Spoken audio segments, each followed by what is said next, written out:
Hey y'all, welcome back to the channel. If you're new to the channel, like, comment, share, subscribe. Check out my old videos. This video is surrounding Shedeur Sanders and the Sanders family. Shedeur, having one of his siblings, one of his older siblings, Shiloh, is a football player, got drafted. Well, he didn't get drafted, but he got, signed by the Tampa Bay Buccaneers. And Shedeur Sanders in the 5th round, who is projected to get drafted in the 1st and 2nd round, fell to the 5th round mysteriously during draft. And as you see with the thumbnail, I have the Sanders family photo with Deion and Shedeur and Shiloh, and at the bottom I have Archie Manning, Peyton Manning, and Eli Manning. So we're looking at divide and conquer. We're looking at double standard, and we're looking at motivation. Divide and conquer. Why would I say that? I would say divide and conquer because the stereotype has always been that young black men come from fatherless homes. They come from fathers not being actively involved. So therefore, their self-esteem is low. They be naive to the situations. They don't have a lot of male role models in their life. They gullible to a lot of things. And it seems to me that that's what society, although they project in one hand that they want kids to be motivated. They want kids to have high self-esteem, believe in themselves, only when they feel like it doesn't work towards their favor. Prime example would be like this. Shiloh Sanders. He comes from the complete opposite. He comes from a family that's well off, primarily due to his father, football career and other endeavors. His mother was very successful. They didn't live check to check. They didn't live in the projects. They didn't, grow up from humbling beginnings. Deion and his ex-wife has raised their children that they have together to believe in themselves, to be self-made, to be confident, to have your head held up high, know your worth. Well-spoken. And the NFL basically felt like they was going to humble him. They was going to teach him a lesson. Yeah, it was a lesson taught, but I think the lesson that you thought you was teaching him is going to backfire. What it taught us is no matter how bad y'all try to gloss over that racism doesn't exist, it's still alive and prevalent to this day. Because you had people like Johnny Manziel, who had all this off the field issues, did not fall to the 5th round.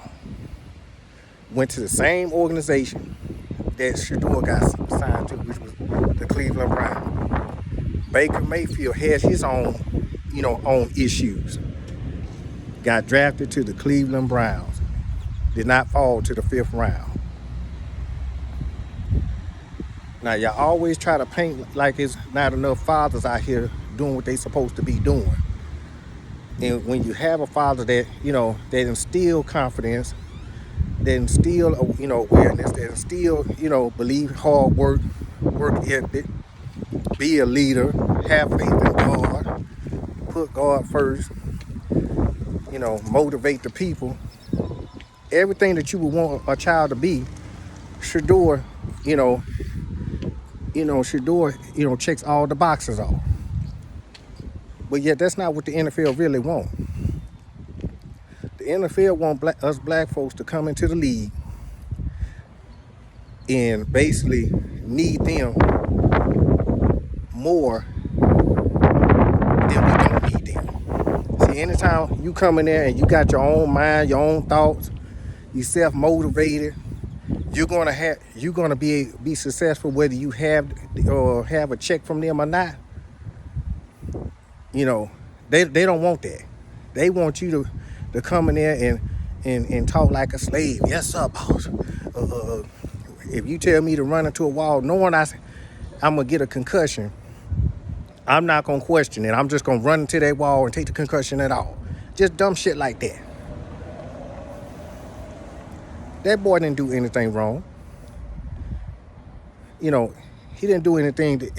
I won't say he didn't do anything wrong because we all, have our flaws. But he didn't do anything that warranted him going to the fifth round. He just basically told them in a press conference that, hey, if you are an organization that's drafting early and you want somebody that can change the culture, somebody who can change the franchise around into a winning franchise, then I'm the person that you draft. But if you're not a franchise that's trying to have a winning culture, if you're not a franchise that don't want to, the organization to change around, then don't draft me because, I'm not that guy. That's not cocky. That's facts. You have organizations that, guess what? They don't want to win a program. They might not come out and publicly and say it because they want asses in the seats. They want merchandise sold. But let's not act like all 32 teams are trying to win a Super Bowl. All 32 teams are doing everything in their power to sit up here and win. That's a lie. You have organizations that do bare minimum work, come out there and say had a perfect little speech in training camps and in the media, but behind the scenes, they not doing a damn thing to change them from being a non-playoff, non-championship contending team. And NFL basically don't want the narrative to change. They want Sanders to act like he's a kid that didn't have a father that wasn't a Hall of Famer, that he didn't have a father that knew how to play football, still know people in the NFL, still, know how to steer his children in the right direction. He has been very successful. He's not only, helped raise his kids, he's raised the kids that he's coached, being a father figure to them. Let's just be honest. The reason why the Giants didn't sit up here and draft him was the simple fact that they still hold a grudge towards Deion because he told them when he came out in the 89 draft, they wanted him to do all this stuff that didn't have shit to do with football. And Deion flat out told him, well, what pick do you have in the draft? And it was way up there. He was like, oh, I'll be picked way before then. Ended the interview. That's why he didn't get picked by the Giants. They figured, oh, well, Deion, was so confident in himself, but they confused confidence with cockiness.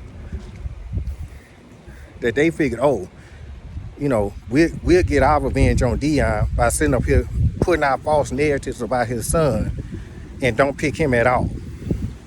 And then it didn't help the fact that Deion also came to the division when he went to play for the Dallas Cowboys after the following year winning the Super Bowl with the 49ers and was having to play the Giants twice a year and was kicking their ass. You don't think they hold a grudge about that? Come on now. Let's just be honest. Society don't want fathers in the life of their children. That's why they make it so easy, for mothers to sit up here and get on government assistance, get housing, get food stamps, get all this free things. They help promote this shit. They help promote it because guess what? If you have an active father in the life, a lot of times you can't get that stuff.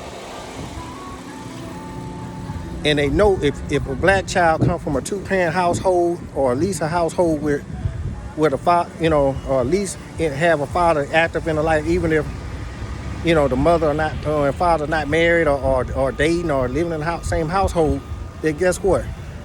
You're not going to be able to control. Well, I won't even say control. You won't even be able to sit up here.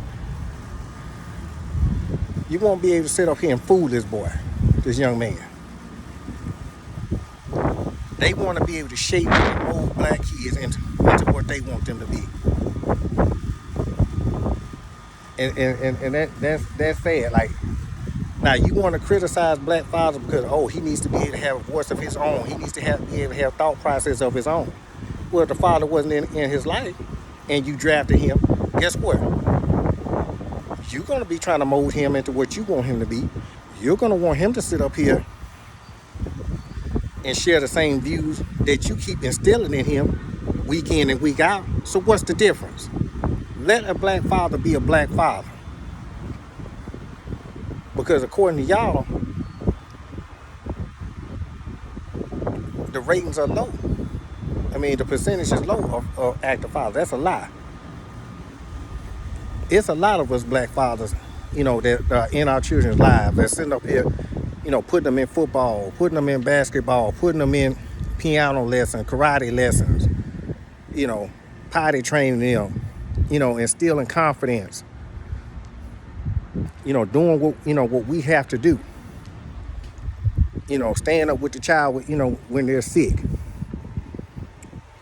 But y'all don't want to promote that. Because, see, controversy sells.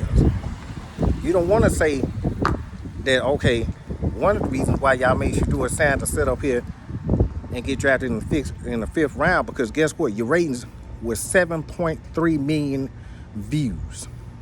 That mean on every outlet that cover this draft. I mean NFL Network, ESPN, Channel 13. Let me see. Probably like anything, that was containing sports. ESPN 1, 2, ESPN Plus, NFL Network. I know for us in Houston, it was Channel 13. So your local, whatever one of your local channels was covering it. So all your little streaming apps, all generated 7.3 million views because people that normally will be skipping the rounds. I might not watch the first round. Was going to be tuned in to see when this young man was going to get drafted. And the longer you prolong it, the better your views went up. Because people want to see, is Shedeur Sanders going to get drafted? Is Shedeur Sanders not going to get drafted? And instead of, other people being able to celebrate their children getting drafted, you instead it was covering why he is falling, why he might not get drafted. Saying all these negative lies about him.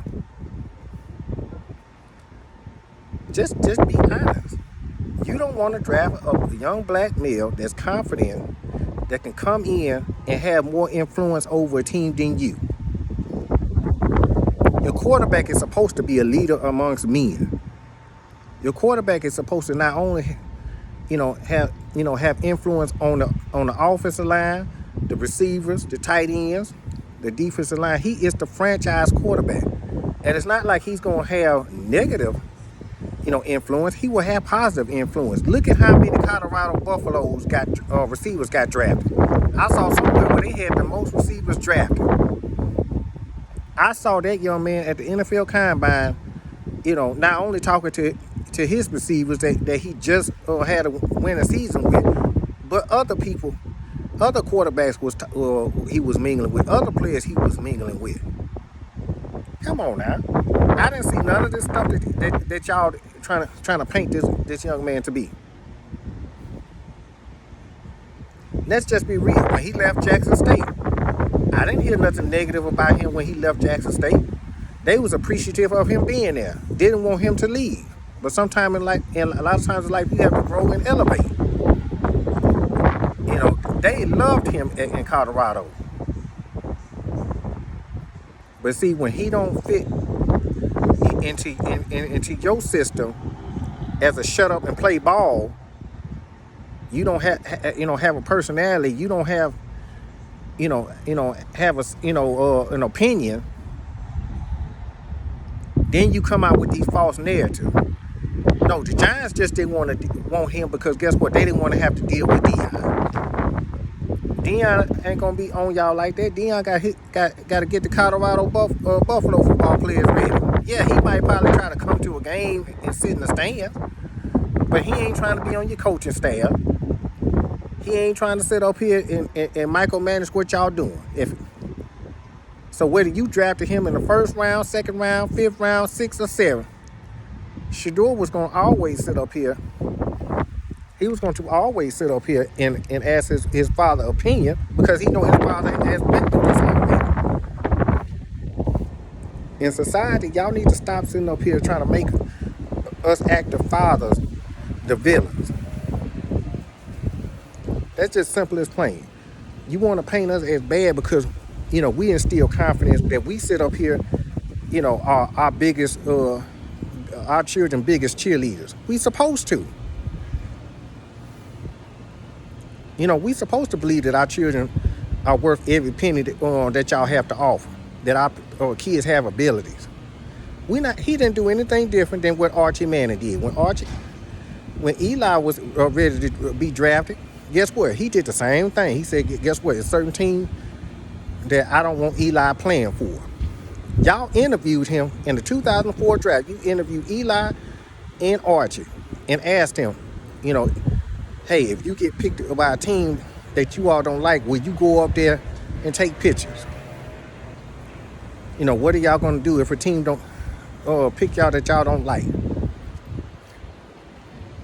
Eli had this, this frown on his face, this kind of steel face, and basically sit up here and said that he would still go up there and that everything else he was going to handle behind the scenes. Well, guess what? Everything didn't get handled behind the scenes, because it was still put out there that Archie was heavily involved in Eli's decision in the NFL on where he get drafted to. But that wasn't looked at as, arrogant, cocky. That wasn't looked at as entitled. Y'all look at the mate. When Archie does stuff for his children, they coming from royalty. He's being a dad. When we do the exact same thing for our children, it's nepotism. It's, not letting him grow up and be a man and make decisions for himself. So how come y'all don't share that same view for when these white fathers do it? Now they I don't know whose child it is that's coming in the draft. That might be coming in the draft this year out of that family, because I think the boy plays for the Texas Longhorn. I think he's going to end up coming in a draft either in a year or two. Now I want to see how they going, what all negative and critiques they going to have on him about his play that they didn't talk about all year. But when the draft come, I want to see how they harp on everything that they think he lacks in for skill sets. I want to see how they going to do where everywhere he goes, you're going to see Archie, you're going to see Peyton, you're going to see Eli, even that oldest brother, which I don't know his name. I want to see if y'all going to be talking negative about them when they sitting up here heavily influencing that young man on this team you shouldn't go to, we're going to intervene, have a say-so in where you in your decision of where you end up signing with. They're not gonna do none of that. They probably gonna do a 30 for 30. It's probably gonna be a special on Netflix. They gonna use this as a situation as a positive spin on generations of Mannies being drafted. You're not gonna be hearing all this negative stuff that you hear that they do with the Sanders. They're not. ESPN gonna cover it. Netflix probably might be some on Peacock. All these little streaming apps gonna be running positive specials on the histories of the Mannies. That played college ball, played in the NFL. Because see, guess what? He fits the mold. He fits what they want him to be.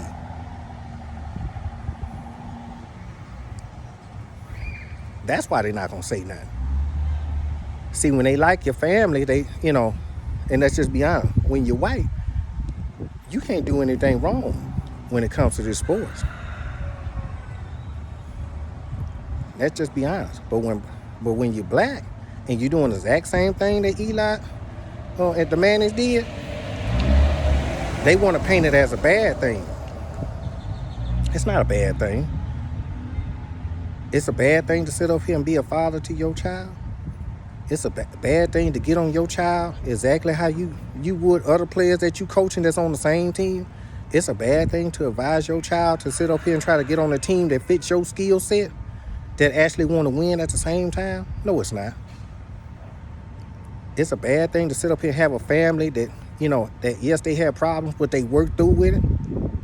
Think about it. This draft has sit up here and brought their family closer together. You ain't seen Deion and his ex-wife in the same room in a long time. Everything they paint about them two was about how nasty the divorce is. They was able to come together and celebrate them boys getting drafted.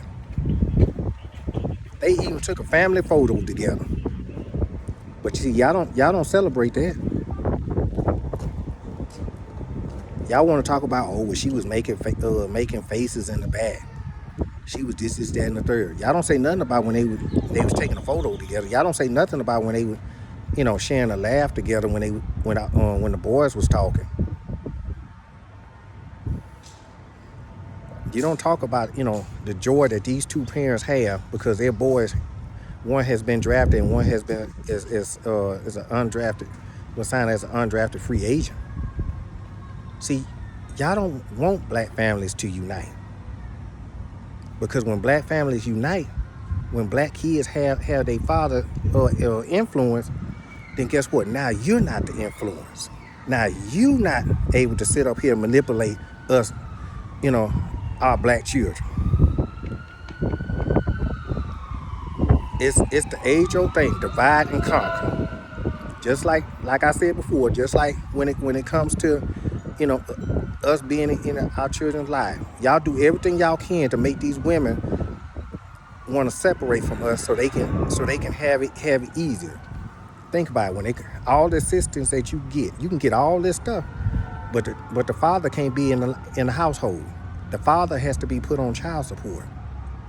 And for women who sit up here that don't want to sit up here and that don't necessarily need it, but want it more easier, they're willing to sit up here and break up a household just to get those things, those type of assistance that they should be able to get, automatically.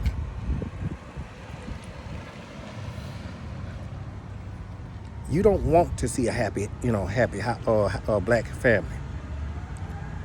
Y'all look at Deion and LeVar Ball as, okay, well, y'all did all the hard work now. Okay, well he's a man now. We're gonna be the daddy now. We did all the hard work, but now you reap all the benefits for what we did for 18 plus years. He don't need your influence now.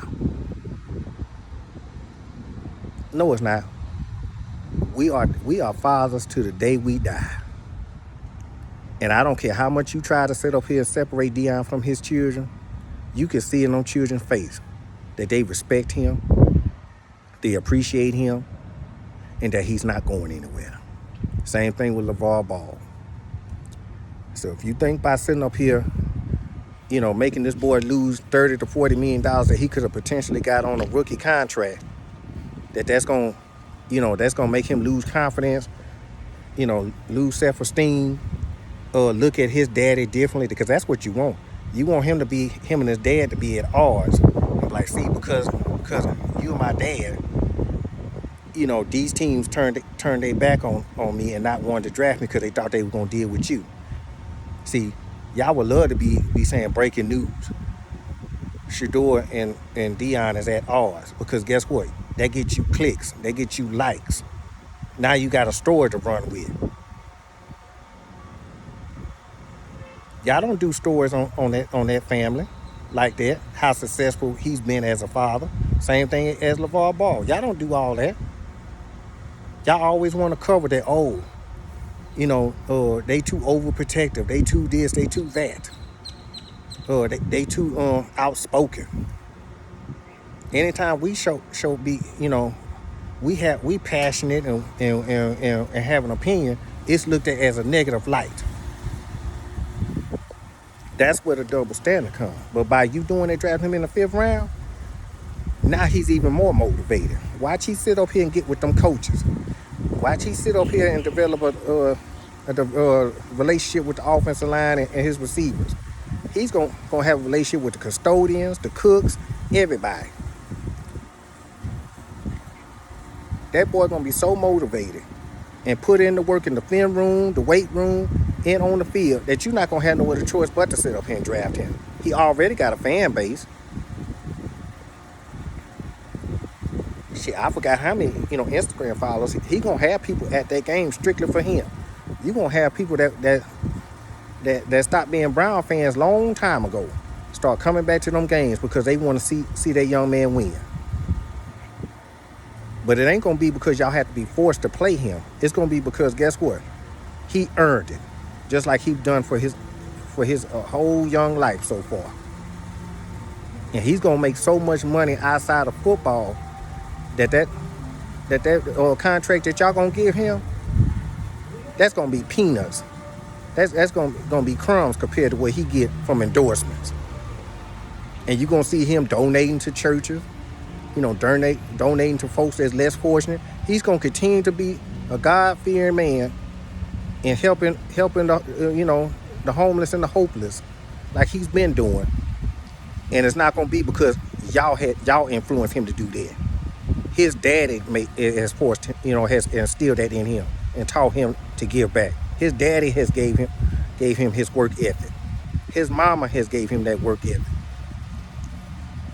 His mama and daddy taught him to sit up here and don't look down on people who are less fortunate. Help who you can help. So like I said, I'm so interested to see how they're gonna do with some of these white players when they have dads who are former football players or in their lives like that, and see how they gonna spin this around, and it's not gonna be nothing negative said. I'm just waiting to see. But Shedeur, I'm proud of you. You have done a fantastic job. I'm rooting for you, even though I'm not a Cleveland Brown fan by no means. I'm a Houston Texans fan to the day I die. But I'm going to be rooting to see you start this year and lead that team to a playoff. Of course, I think the Texans going to handle their business if we had to play each other, but I digress. That's just the competitive side of me. But I wish you nothing but success, my brother, young man. Whether it's football or whatever you got going outside of it, you will have my support.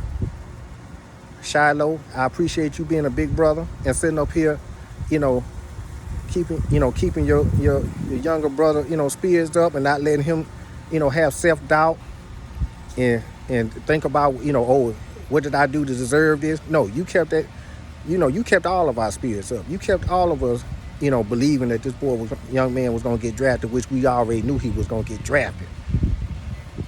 But it's nothing nothing y'all can tell me to say this boy was projected to be coming in the first, no later than second round, that all of a sudden now, poof, he deserved to be drafted in the fifth round.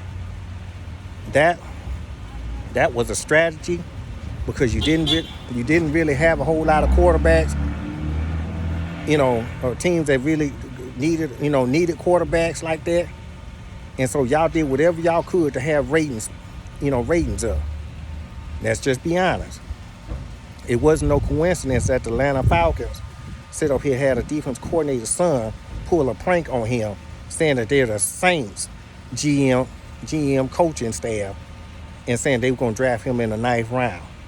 Now all of a sudden he coming out and apologizing to Shedeur and the Sanders family. Yeah, dummy, because you sit up here and taped it and you got caught because the NFL did an investigation on it, and the evidence that they can use is that you put it out. One of y'all put it out that he sit up here and prank and videotaped it. That ain't no coincidence. You scooped that damn low to sit up here and try to have that young man, thinking he was getting drafted by the Saints, knowing that the Saints didn't have no plans to sit up here and draft him.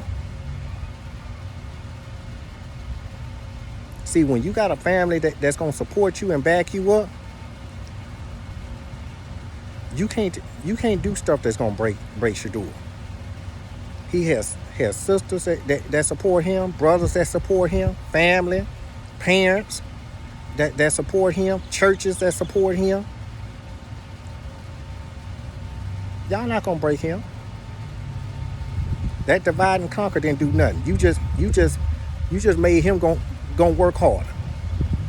Anyway, like, comment, subscribe, share. Share on your page. I appreciate my 28 subscribers. Like I said before, when we get to 50, I'm gonna do a $50 cash app. 100, I'm gonna do a $100 cash app. To my 100 subscribers. Let's keep this thing going, y'all.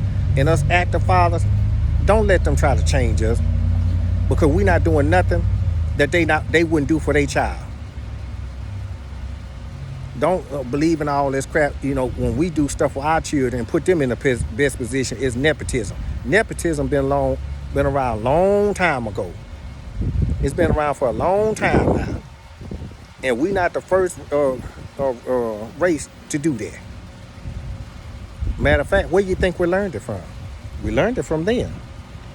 Now we using it, and it's a problem. But it's never a problem, when they put their child in position to win, whether they deserve it or not. Because at the end of the day, the goal is to make sure your children are more successful than you. So, like I said, like, comment, subscribe. Hey, man, let's run these numbers up, y'all. I'm out.